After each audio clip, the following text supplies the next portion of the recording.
Hello everyone. आज का हमारे पास टॉपिक है साइक्लोट्रॉन। साइक्लोट्रॉन आपका इम्पोर्टेंट टॉपिक है क्योंकि ये लेंथी होने के साथ साथ जितना बड़ा ये टॉपिक है उतना ही इसमें से डीपली क्वेश्चंस पूछे जाते हैं आपके। तो हमारे पास जो साइक्लोट्रॉन है ये क्या होता है? साइक्लोट्रॉन एक डिवाइस है जो पॉजिटिवली चार्ज पार्टिकल को एक्सेलरेट कराती है। ये किसने डेवलप किया था? लॉरेंस एंड लिविंगस्टोन ने। इसके यूज कहाँ है? साइक्लोट्रॉन का यूज कहाँ होता है? साइक्लोट्रॉन का यूज होता है आपका टू स्टडी न्यूक्लियर रिएक्शंस।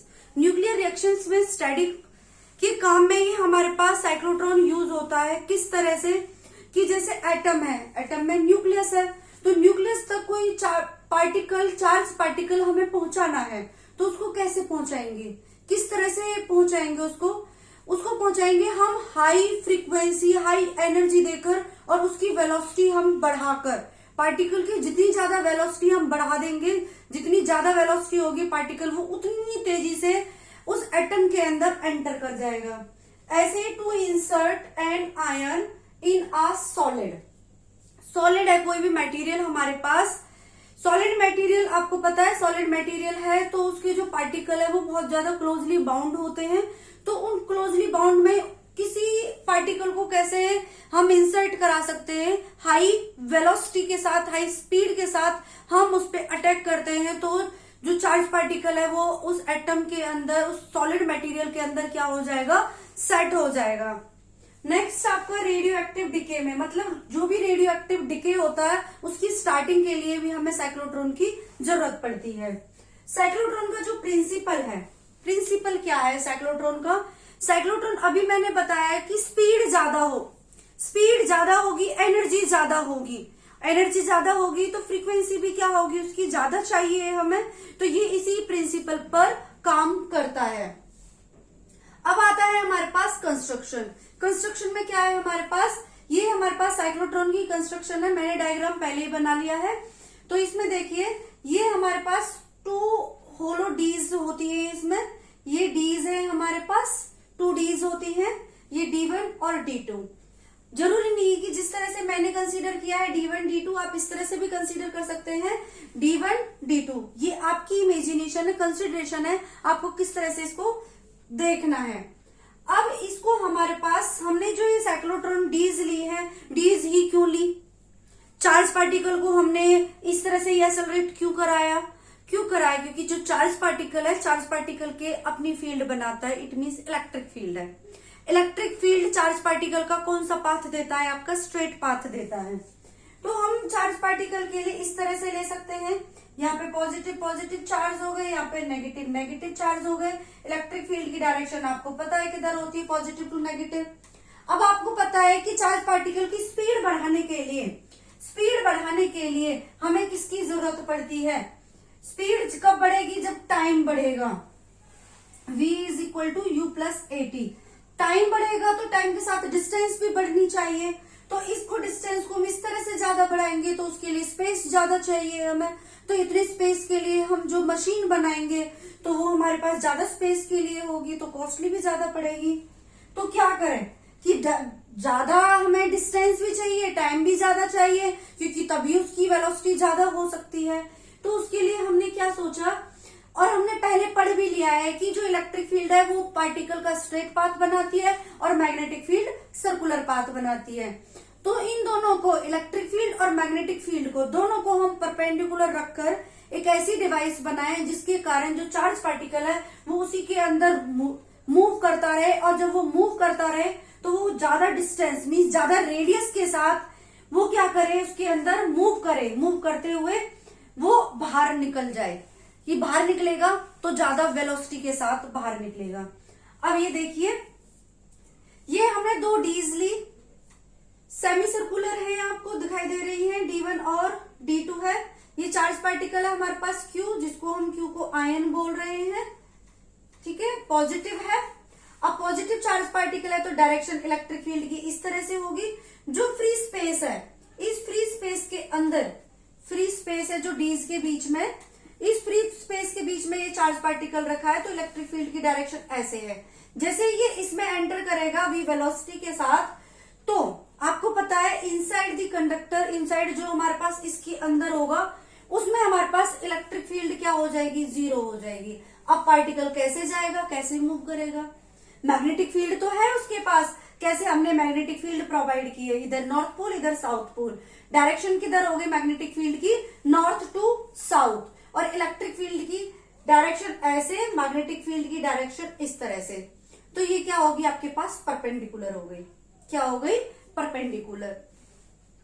अब जो हमारे पास आपको पता है जब ये मैग्नेटिक फील्ड है तो मैग्नेटिक फील्ड पार्टिकल को क्या करेगी, घुमा देगी, क्योंकि मैग्नेटिक फील्ड कैसा पाथ देती है पार्टिकल का, मैग्नेटिक फील्ड देती है पार्टिकल का सर्कुलर पाथ। कौन सा पाथ देती है, सर्कुलर पाथ। अब किस तरह से रोटेट होगा, हमने इसको ऐसे क्यों घुमाया, ऐसे क्यों नहीं घुमाया, लगाइए अपना राइट हैंड पाम रूल।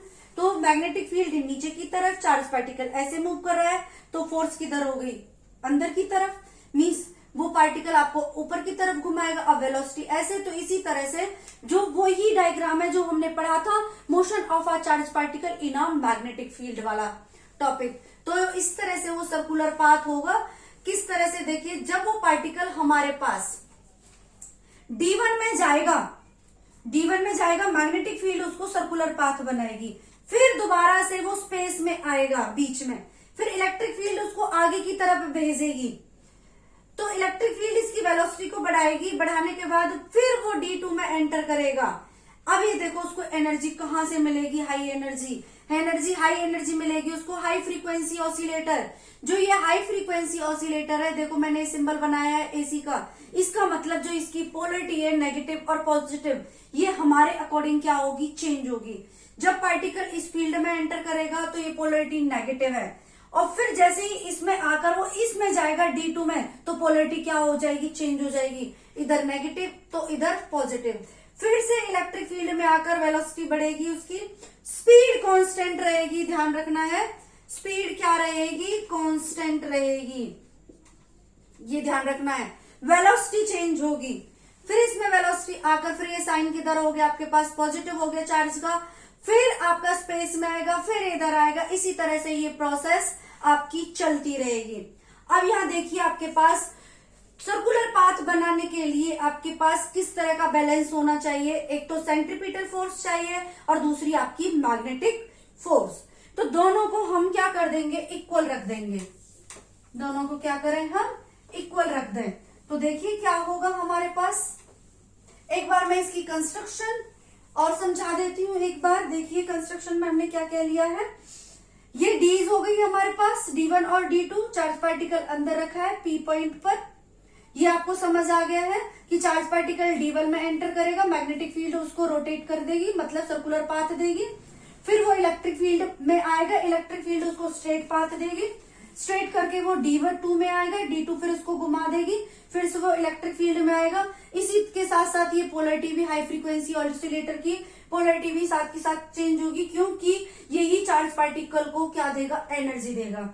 कितनी एनर्जी, वोल्टेज हो गई 10 की पावर 4, पोटेंशियल डिफरेंस हो गया 10 की पावर 4 वोल्ट, और फ्रीक्वेंसी हो गई अप्रॉक्स 10 की पावर 7 हर्ट्ज। आपको पता है कितनी हाई फ्रीक्वेंसी है। ओके, अब है ये हमने फील्ड दे रखी है इसको, नॉर्थ पोल और साउथ पोल। अब ये देखिए यहां पर दो प्लेट है, मींस E एंड F। क्या है हमारे पास, यहाँ पर प्लेट्स है।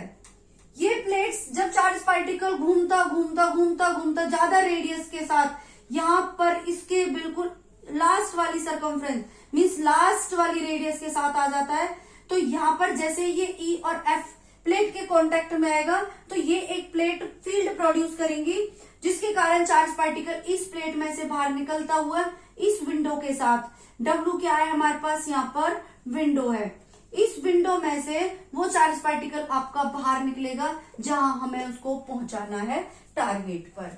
ओके, अब है हमारे पास आगे की कितनी फ्रीक्वेंसी, कितनी एनर्जी, कितनी वेलोसिटी, कितनी रेडियस उसके पास होगी। तो देखिए यहां पर आपके पास दो फोर्स लगी, Fm मैग्नेटिक फोर्स और centripetal force. Magnetic force BQV, force दी, सेंट्रीपिटल फोर्स ने उसको घुमाया, mv² अपॉन में r। वो ही डेरिवेशन है जो प्रीवियस टॉपिक में था, motion of a charge particle in a magnetic field. यहां से v निकाली, v से एक v cancel out, v is equal to bqr upon में m। वेलोसिटी आ गई हमारे पास। अब यहां से हम काइनेटिक एनर्जी निकाल देते हैं मैक्सिमम। काइनेटिक एनर्जी का formula half mv², half mv², b² q² r² upon में m²। एक m से एक m cancel out, half b² q² r² upon में m²। ये आ गई हमारे पास काइनेटिक एनर्जी। काइनेटिक एनर्जी के बाद हम यहीं से रेडियस निकाल सकते हैं r। r क्या होगा, mv अपॉन में bq। ये हो गई हमारे पास रेडियस। अब चाहिए हमें टाइम पीरियड। टाइम पीरियड निकालने के लिए t चाहिए। अब देखो एक d का हम टाइम पीरियड निकालें, means half semi circle, means semi circle हो गया आपके पास एक d का। तो सेमी सर्कल के लिए टाइम क्या होगा हमारे पास, डिस्टेंस अपॉन में वेलोसिटी। तो डिस्टेंस कितनी हो गई सेमी सर्कल के लिए, पाई r, और वेलोसिटी हुई हमारे पास bqr अपॉन में m। r से r कैंसिल, पाई m अपॉन में bq। ये आ गया हमारे पास t टाइम। दोनों के लिए टोटल टाइम हो जाएगा हमारे पास 2t, तो 2 पाई m अपॉन में bq। ये टाइम पीरियड। अब चाहिए हमें फ्रीक्वेंसी। फ्रीक्वेंसी कितनी होगी, it is the reciprocal of the time period. ये आ जाएगी आपके पास bq अपॉन में 2 पाई m। फ्रीक्वेंसी निकल गई। अब चाहिए हमें एंगुलर फ्रीक्वेंसी। एंगुलर फ्रीक्वेंसी के लिए हमारे पास फॉर्मूला क्या होता है, omega is equal to 2 pi nu. Omega is equal to 2 pi nu, 2 pi into में न्यू bq अपॉन में 2 पाई m। 2 पाई से 2 पाई कैंसिल, bq अपॉन में m। ये मिल गई हमारे पास ओमेगा। ओमेगा कितनी आ गई, bq अपॉन में m। ये हो गई आपके पास जो फैक्टर्स हमें चाहिए थे। अब देखो टाइम पीरियड है हमारे पास। इस टाइम पीरियड में ना तो हमारे पास रेडियस है और ना ही वेलोसिटी है, तो इसका मतलब टाइम पीरियड इंडिपेंडेंट है हमारे पास, किसके लिए, वेलोसिटी और रेडियस के लिए। ओके, अब आती है इसकी लिमिटेशंस। लिमिटेशंस क्या क्या है, लिमिटेशंस है एक तो ये नेगेटिवली चार्ज पार्टिकल को एक्सेलरेट नहीं कराएगा, और ये ना ही न्यूट्रल पार्टिकल को, लाइक जो आपका न्यूट्रल पार्टिकल होता है न्यूट्रॉन, उसको भी एक्सेलरेट नहीं कराएगा, और ओनली ये पॉजिटिवली चार्ज पार्टिकल को एक्सेलरेट कराएगा। एक फॉर्मूला और है हमारे पास, m is equal to m0 upon में 1 माइनस v² अपॉन में c²। इसमें आपकी ये v बढ़ेगी, तो v बढ़ेगी तो आपका ये m भी क्या होगा, आपका बढ़ेगा। जब आपका m बढ़ेगा तो m बढ़ेगा तो टाइम बढ़ेगा, तो यहां से भी आपकी v क्या होगी, बढ़ेगी। ओके, आई होप आपको ये टॉपिक क्लियर हो गया है। Thank you.